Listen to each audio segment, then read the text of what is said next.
Hey, what's up, everybody? Today it's grading day. All right, we're grading the Cowboys NFL draft. If you've been following me for a while, I use a different grading scale than everybody else. All right, I kind of break it down numerically. Here's my grading scale for you guys to look at. All right, 99 to 90 is a potential cornerstone player or all pro. Okay, so last year I had Michael Parsons as a 90, and he fit right into that. Okay, he was a cornerstone player and he was a Pro Bowl player. Okay, 89 to 80 potential to earn a second contract and a Pro Bowler type of player. Right, 79 to 70 potential to eventually start or a depth player. 69 to 60 rotational developmental practice squad. 59 to 0 can't body or cut. Okay, so pretty straightforward there. This is serious, by the way. We're going into cat mode. Okay, sideline cat mode. Okay, boom. All right. I love it, man. Today's been a good day. I got to tell you guys. So grades here. You know, I'm not handing out A's. I don't have an A in this draft. Okay, I keep it real as possible. Now, if they exceed my expectations, that's even better. Okay, I'll have a link to last year's draft class, and you can kind of see. I think the grades, were very fair. And very close to what I thought about them. So this year, let's get right into my grades. Round one, we had Tyler Smith. Okay, I'm giving this a B, an 85 to be exact. Okay, I think that this player has the potential to be, a Pro Bowler type of guy. If the Cowboys hit on him, he'll get a second contract. So right now where I have him at, I think you're definitely gonna have to teach him some technique things. We all see it. Especially with the feet, the hands, this sort of thing. He is a brawler. I mean, he will get into it. He's really going to upgrade the run defense. Where he's got to get better is in pass pro, okay? And I think he will. I think a little bit is being overdone about the penalties because that's him at the tackle position. So you couple playing the tackle position with some deficiencies with the feet and the hands, you're going to have those type of holding type of issues, right? But you're not seeing false starts and this kind of crazy crap. Connor Williams, false starts, he had everything. He was a complete, utter disaster. So I'm not worried about that. Second round, we went with Sam Williams at Ole Miss, right? I'm giving this one an 86, okay? So more like a B+. This one here, I think that the potential is the same. I think that he has the potential to get a second contract. I really, really do believe that he's going to exceed anything that Randy Gregory was. And that's no shade on Randy. I just think that, at that time of his career where the NFL was at, they were overdoing and over testing him and this sorts of thing. Sam Williams, he just needs to stay clear off of, that little blip that he had on his radar with, that. But, everything's been cleared. So, the measurables, everything is there for what you want in a sack master. All right, so you lose Gregory, but you keep a lot of people in place. You got Dorrance who can give you a couple. Dante Fowler will probably give you a couple, and you're gonna get a boost, from Sam Williams in the mix. And let's not sleep on these guys that are drafted are potential replacements for some of the guys on this team. Obviously, Lawrence, they restructured him or whatever, but I don't know if Lawrence will be back next year. It's just a fact of life. You know what I'm saying? So Sam Williams, I think, is the beginning of a reload at the edge position. That's a good way to start out. Okay, Jalen Tolbert, the wide receiver, we got him in the third round. All right, I'm giving this one a B, an 85.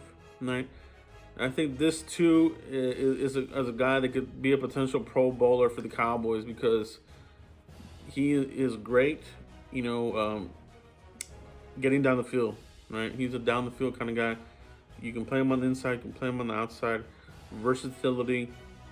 You know what I mean? He plays with swagger. All right. I think this is something the Cowboys need very much, and I think that he's going to give the Cowboys exactly that. All right. He's going to give the Cowboys offense a little bit of grit. You know, some of that we lost with Dez Bryant. You know, I'm not saying that Jalen Tolbert is a Dez Bryant, but I'm saying that type of swag, that kind of, you know, I'm going to beat you type of mentality. I'm going to beat this cornerback. And when I beat him, I'm going to let him know I beat him. Okay? That's what Jalen Tolbert is. That's what he brings to the table. And you need that. You know what I mean? I think it's a great addition to the wide receiver room. So, you know, the whole focus this offseason was getting rid of unreliable players, players that were not available, bringing in players that have durability and that have some swag and some grit and some moxie to them. Okay, so 85 for Jalen Tolbert. That's a B. Okay, round 4, Jake Ferguson, the tight end out of Wisconsin. I'm giving this pick a C plus, a 76 to be exact. Okay, you know, he's has a potential to eventually start. You know, and it could be this season, but definitely gives you depth. And I think that he could be that grade is something that I have as a C plus, but could easily turn into, you know, a B or more. You know, depending on how the season goes. I really do think that he will be in the mix. You know what I mean? But he won't start over Schultz. You know, he'll be in the rotation as far as like a 2 tight end set at times. You know, especially for the blocking that he gives you. But he can catch this ball, guys. Every pass I saw, soft hands, like I said, him and Ruckert were the 2 guys that I liked with the hands. You know, these guys aren't going to bobble and fumble the ball and this sort of thing. So they got good mitts and they can get it done. So 76 right now for Jake Ferguson. Round 5, Matt Waletzko. Okay. I give this one a 72. It's a C. Okay. I do think that we got great value here for him. But you know what? I'm not going to go overboard and say, oh, you know, it's a steal. This is a B or a B plus or whatever. Being realistic here with these numbers, right? He's got to come in and compete. You know, he is going to be a swing tackle guy, going to compete with Josh Ball. All right, Josh Ball isn't just going to roll over. You know, he was a 4th round pick out of Marshall. Cowboys liked him for a reason. Plays with a mean streak. They just wanted him to get a little bit stronger. He's done that from what I've heard. And, you know, that's going to be a good problem to have. It really is. And that's why they're not going to go out and get any depth vets at the tackle position. And that's good. So right now, where Waletzko's at right now, I have it, you know, as a 72. All right. And that's a C. You know, according to my scale, he has the potential to eventually start. All right. And a depth type player. So that range, I believe, is fair. And the reason why I think he can eventually start is I think ultimately Tyler Smith is going to be your guard. He just has guard traits, 6'4". Cowboys like their tackles to be, you know, 6'6" or so, you know, 6'5", 6'6" and up. You know, you don't really see them putting out 6'4" and 6'3" tackles. They just don't. That's a metric that the Cowboys like, that they go with. So I think that, you know, while Stephen Jones did say that, oh, he could easily be over there or whatever. No, I think guard is where he's going to excel for Tyler Smith. So, well, let's go. You know, he could be an eventual starter. He could beat out or he could take over. You know, let's say that Tyron Smith gets hurt, because he will, right? You don't have to juggle and move Terrence Steele to left. They're going to have that side ready. Whether it's Waletzko or Josh Ball. I know they like Josh Ball more as your right, so they probably want him to be the right tackle backup, Josh Ball, and Waletzko to be your left tackle backup, which, you know, if Tyron Smith does a Tyron Smith injury thing here, a stinger, this sorts of things that he gets, Waletzko will get some playing time, right? So I think that's a fair grade for him. Okay, round 5, Darren Bland, the cornerback. I'm giving him a 72, and that's a C. And I think this is a guy that is a depth player, right? So that's mainly what that grade is there. Will he eventually start? That's really dependent on the situation with, you know, injuries during the season, or with Kelvin Joseph, all right? Are we out of the woods with Kelvin Joseph, all right? Is this an Aaron Hernandez player, all right, where he's cleared from here, but he's been doing some other crazy crap over here. Right? You'll be surprised, man. Some of these players have some crazy skeletons and this sort of thing. And they said that this is an ongoing situation. So, it was very, very bad for Kelvin to be on the cops radar, because now they're combing these guys, the cops. They're going to be combing all sorts of other homicides, and they link them, and footage. Is the same vehicle involved, the same ballistics, and this. So you know, I'm praying that everything will be cleared for Kelvin Joseph, but the commissioner hates the Cowboys. All right, let's be real. He's probably going to be suspended for a couple of games at least. All right, no matter what. Even though he wasn't the shooter, he was in close proximity. All right. So yeah, Darren Bland, man, he can play. Aggressive player, gets after the ball. Really good in run support. I like this player. That's why I have him in as right now a C as a 72. That's a fair grade. Round 5. Damone Clark, bro, out of LSU. Right, another steal. For me, this player he gets a B for me, because I think he's going to, he's going to be around here for a while. Cowboys, they have built a really good linebacker core really quick. All right, over 2 drafts, they've revamped it. You now have your primary guys, right? Micah Parsons, Jabril the Steel Cox, and of course you have LVE and some other guys in the middle. But you have Damone Clark, who will be that number 3 linebacker, and the way he plays, he could be a Pro Bowler and earn a second contract. You know what I mean? Like he's gonna be a player, man. I mean, if Jalen Smith was able to get a second contract, on a redshirt year, and with the drop foot, Damone Clark can too. Damone Clark's injury is not as severe as Jalen Smith. Jalen Smith had nerve damage in the knee. You gotta have that to run and do the lateral movement. And Jalen just, he did really well.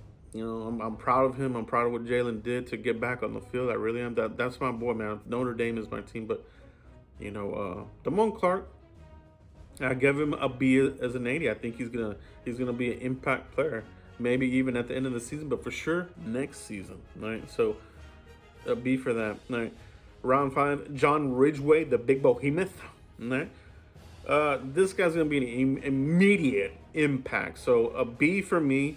This is just a steal of steals late in the draft. Right. They didn't re-sign Urban. You do have some other player. You have Bohanna, but he kind of disappeared. In the second half of the season, really. So, you needed another big body in there. So hopefully Bohanna has continued to put in the work, and him and Ridgeway will be in the rotation there as your big one techs, taking up multiple gaps, and let the linebackers roam. Okay, feel really confident about that pick there. A B, an 80. Okay. Final pick of the draft, Devin Harper, linebacker, Oklahoma State. All right. For me, he's right there at the 70 range. I'm giving that one a 70 because it's a 6th-round pick. All right.